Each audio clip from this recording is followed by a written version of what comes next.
All right, my name's Tristan Dunn, and this is Tristan Talks Politics. Um, as we all know, the election just finished up. Trump has won.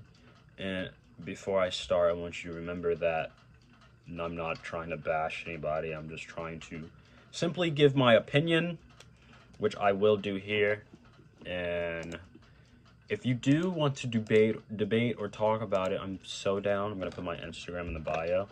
The people who are watching this are probably just my friends, but I love you guys. I support you, and thank you for supporting. This is probably gonna last a lifetime. So get ready to hear my annoying voice and my annoying self talk about politics, which I know everyone hates, but we have to learn to love it because overall, it's what governs us and it's what changes how we live, and we have to learn to understand it and know it. So this first episode or first video is going to be talking about what went right and what went wrong for the Democrats this election.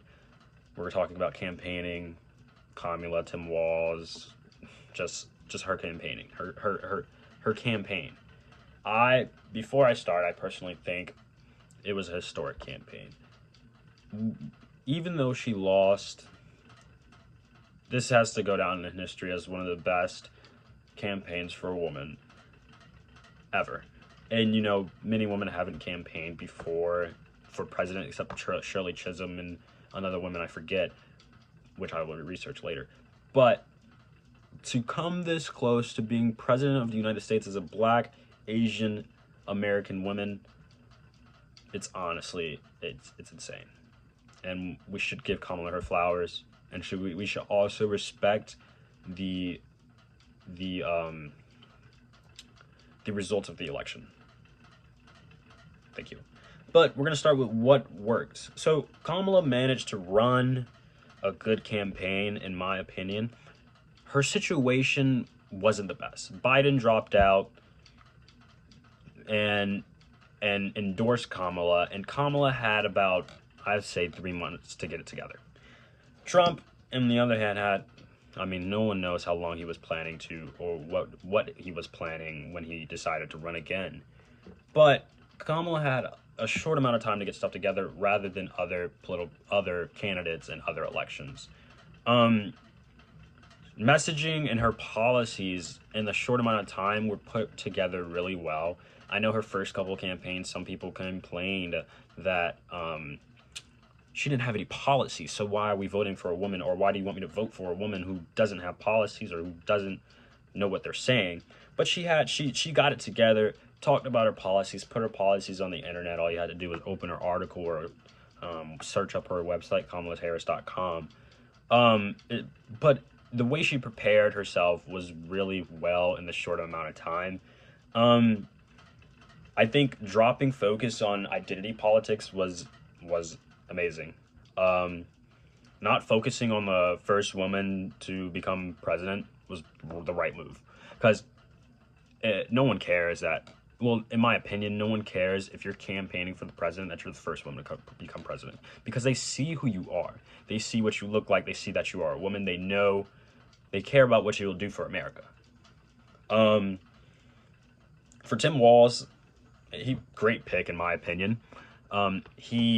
He's a down-to-earth guy. How can't you love the guy?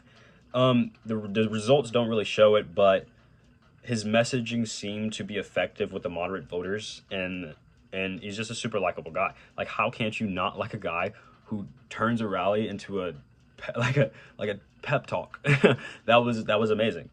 But that's what I have for what worked for both for Kamala and Walz. For what didn't work, we'll talk about that the way she appealed to the wrong type of people.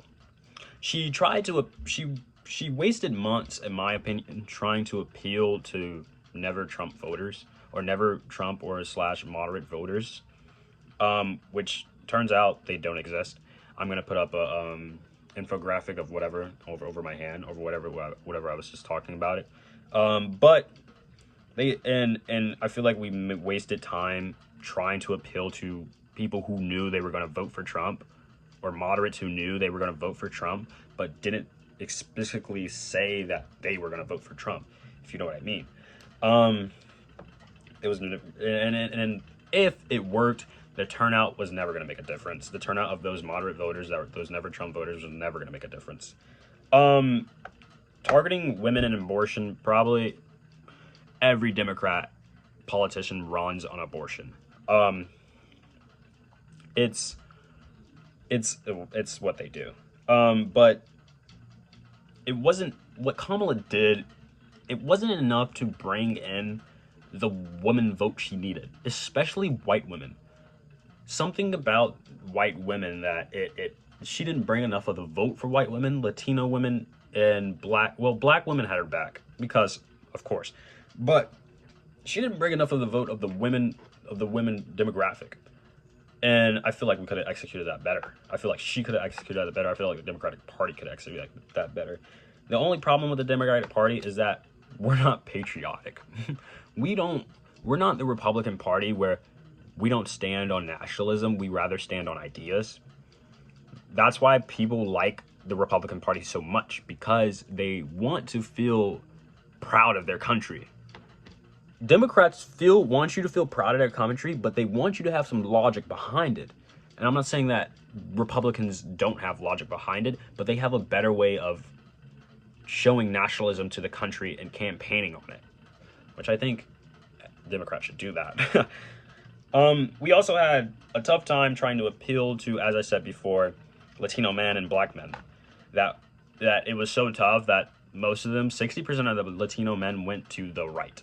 And that's interesting. And we were never pushing enough of the electoral we wasn't pushing the people who, we weren't pushing them enough. Democrats have a hard time getting down to earth with these minorities. I don't know what's it about, but we have a hard time trying to relate to them. And I don't know what it's about, because Kamala, I mean, she can relate to them, but she's also, she can't really relate to them. But we have to figure it out where we can relate to these black men and then say, oh, we see you and we want to support you. I'm going to say the same thing for Republicans. Republicans have a hard time relating to black men. But the black man is the nationalism. They want to be proud to be in their country. They want to feel proud to be in America. We completely failed with rural voters. When she brought in Tim Walz, I was like, wow, this guy is probably going to appeal to most rural voters. He's a dad. He watches football. I bet he drinks a lot of beer. And so most of the rural voters watch football. They're dads. They drink a lot of beer. They got a belly gut. Tim Walz has a belly gut. He's a down-to-earth guy. But it wasn't enough to bring in the rural voters. It just wasn't enough. We had to do something else to bring in more rural voters. But Tim Walz, he did his best, and we got to give him flowers where he's due. I love the guy. I hope to see the guy again. You know, I'm going to be keeping an eye on Michigan because Tim Walz is great. We're almost done here. But we ended up it just ended up, I mean, if we had some of the rural votes, the election probably would have turned out in our favor, but can't do much about it. But we're going to focus on the criticisms Kamala faced during the campaigning. But many of the criticisms Kamala faced was traced back to her being a woman and a person of color, being a black woman in America running for president. That sentence, you probably never even heard that sentence in our lifetime, except for Hillary Clinton. But I mean, Kamala's campaign was so close that you could almost grab it. People were thinking, oh, we're really about to have a woman for president. Back in Hillary Clinton, we didn't, because we knew Trump was going to win. But now, oh, Trump actually had to go out there and fight for it. He had to go out there and put his body on the line because he basically got shot. Am I right? But that's my opinion. But her experience and her qualifications were dismissed, which I think is wrong in the sense of this. Attorney General, district attorney, Senate, vice president. She has all the political, all the politics, all that, she knows it all, economics, law. She has it all. But I feel like so many people didn't care about her qualifications just because they didn't like her. And it's my opinion, but I think that's true.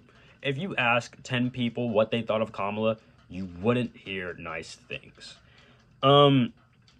But imagine this. Say a man had the same identical resume. I feel like he wouldn't be getting treated the same way. It would be significantly better for that man who's running for president. I feel like it would be landslide. Back to her situation. It was horrible. She was sitting vice president. She was forced to take criticisms of the Biden administration without being able to separate herself much. So, I mean, she still had to be the vice president while campaigning, which is, I don't think anyone has done that. So she still had to handle the jobs of the vice president rather than strictly focusing on her campaigning. And I'm not making excuses. This is my opinion. I'm going to keep saying that because politics, it gets messy out here unless you explicitly say that it's your opinion. She had to handle Gaza, inflation, the border. All of it was just like, we couldn't overcome it, especially with the messaging or what we were trying to do, or the stuff we had planned, because Kamala was also campaigning to become president, and Biden just dropped out. He's an old man. Guys, we love him, but he's got to go. And my last remark here is also only having 3 months rather than a year to create policies and a policy platform and get VP picks and have it down packed, rather than having to get your VP pick in the same year as election year. It's just a lot. The campaign strategy, it was rushed, and it had to be rushed so she could get on the ground running. It really, and it just made her campaign more difficult than most. It's just like, it's probably the hardest campaign I've ever watched, and the way she just held herself together was amazing. As I said at the beginning of the video, this campaign will go down in history, and it will set a precedent for future campaigns. And I think that's amazing. The next video, we'll probably be talking about civics and what the president, vice president, and the House and the Senate does, because that's a huge topic now. Because civic people tend to forget their civics class, but we will be talking about that. Come back. The video might be uploaded next week. This video is getting uploaded today. It is November 6th, 7:06. This video will be uploaded at 7:30 p.m. Watch it. Bye bye.